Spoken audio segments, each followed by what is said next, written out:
Hey everybody, it's Jason Blaha here, and once again it is time for a glute, hamstring, and forearm training day.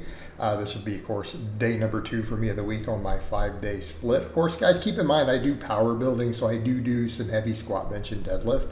Although it comprises, maybe 5% of my training. Everything else is just kind of bodybuilder related as I've continued to work on my physique. So that was my warm-up. Then I came over and pulled 585. Again, grip held okay, but I knew that I couldn't hold it for long at the top. So again, another reason I'm doing a lot of forearm and grip work, because again, this moved pretty fast. This is definitely not a max in terms of my ability to lift it, but again, a grip, and I've had some people say, why don't you just use straps for all your pulling at this point? Maybe, like if I wanted to continue to use, say, deadlift as a hypertrophy exercise, I might do that. Particularly, I think if I want to go over and do some deficits and just keep hammering my other grip work. Glute bridges went a little better today. You guys can see there, the cut has been going pretty decent, getting pretty lean for a guy who everyone just kind of called a fat power lifter. Obviously, the loose skin still needs to tighten up, but as you guys can see down in those angles, getting up and down off the floor, bent over, right? Abs are popping out pretty decent there. So I'm just going to keep getting leaner, keep tightening up. Again, always getting these into a good position is hard, but my range of motion is improving with this. And I've kind of said I'm not using less than 585. Okay.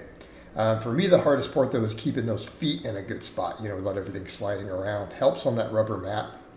But happier with that. I felt like I did 3 sets of that today because I didn't do the axle bar pulls.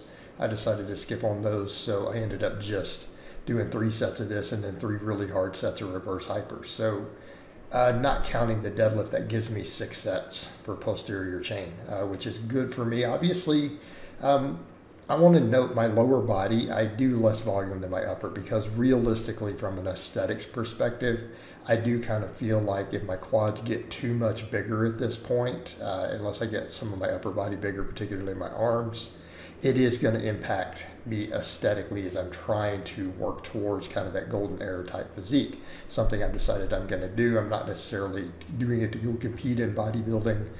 We need to be aware of that. Again, because that comes up a little bit. Not that certain people aren't asking me to do it. People close to me, there's a few of them who think I should compete in bodybuilding. But, not really going to be in the cards for me at the moment. But because again, for me, getting a better physique and getting the leaner, it's really just about outreach business, so that my message of training and diet reach more people.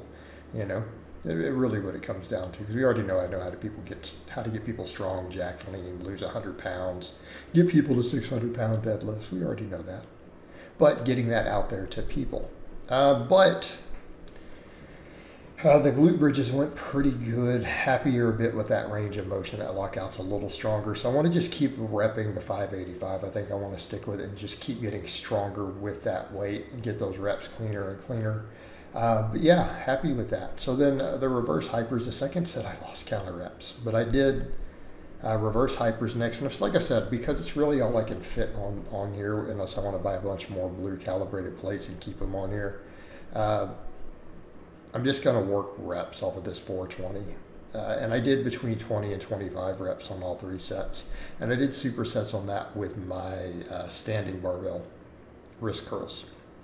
So again, direct forearm work is definitely going to be in the cards for me, right? Definitely in the cards, something we're going to continue to do. It's going to be a regular part of my training because, again, I feel like my arms in general need to improve. Yeah, all that will help with my grip for pulling and stuff. But realistically, my arms in general just need to improve. Triceps, biceps, forearms. My triceps and biceps actually have the highest training volume of any muscles. And anyone who watches my training knows that. Like I said, I'm even going back over to benching with more close grip just to get the extra tricep work. I isolate triceps 2 different days now instead of just 1. So they get hit on shoulder work day also. And then my bicep day, I make sure all my lat work even uses biceps. So it's underhand grip. And then at this point, I do 3 different types of curls afterwards. So again, my arm volume is higher while pushing most of the sets to failure for arms. But again, we're adding the forearm work because I just need my arms in general bigger, right? The whole thing. I mean, I could say the triceps probably need the most work, But realistically, with my proportions, with my bone structure, I'm never going to have arms that are going to be disproportionately big. Like, it's never something I need to be concerned with. So I'm just going to hammer arms as hard as possible and just keep growing them, working them from every angle, right? So that includes the forearm. So that's why I'm mentioning that in this day. They're like, it's a posterior chain day. Yeah, except because I deadlift, though, I like to do forearms on this day. So again, literally doing both angles of the forearms, right? We're going to do flexors and extensors. And then obviously I have bicep day on back, and then triceps are done on both days that involve any pressing, shoulder and chest days. So again, arms, arms, arms. Pretty much means 4 of my 5 days every week have some type of direct arm work, whether it's biceps, triceps, forearms. Not really getting stronger with these. These are so hard after pulling and doing other stuff, and they've kind of plateaued, but that's okay because that means my hypertrophy is where it is. And it's like anything I get on these is going to equal more hypertrophy. That means my forearms will be growing at this point because I got stronger for a little bit. But again, that's the grind of being an advanced lifter, not bulking, right? That's the grind of it.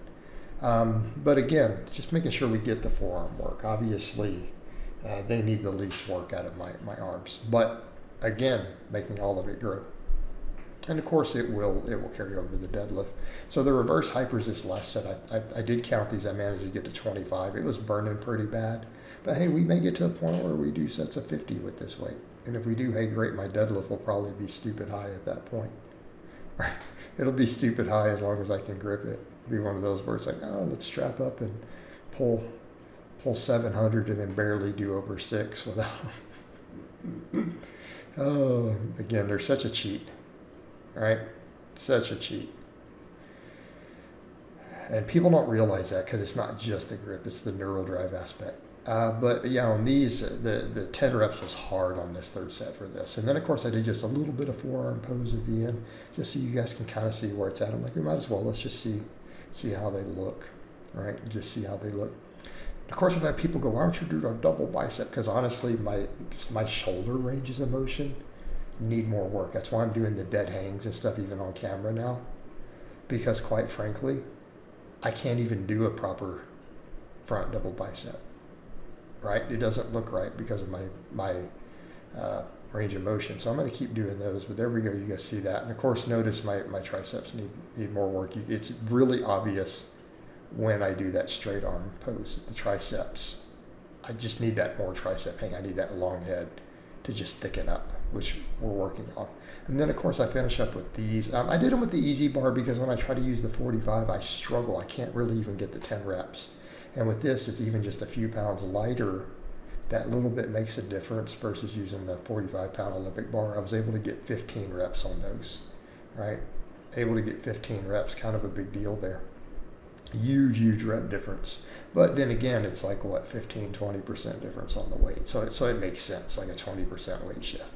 But we think, oh, it's only like 5 or 6 pounds, but it matters in that context, you know, when it's that big of a percentage. So again, finished up with the wrist extensions for sets of 15. Pretty happy with today's workout. Everything went good. So I hope it's been informative, and I'll talk to you guys and gals next time.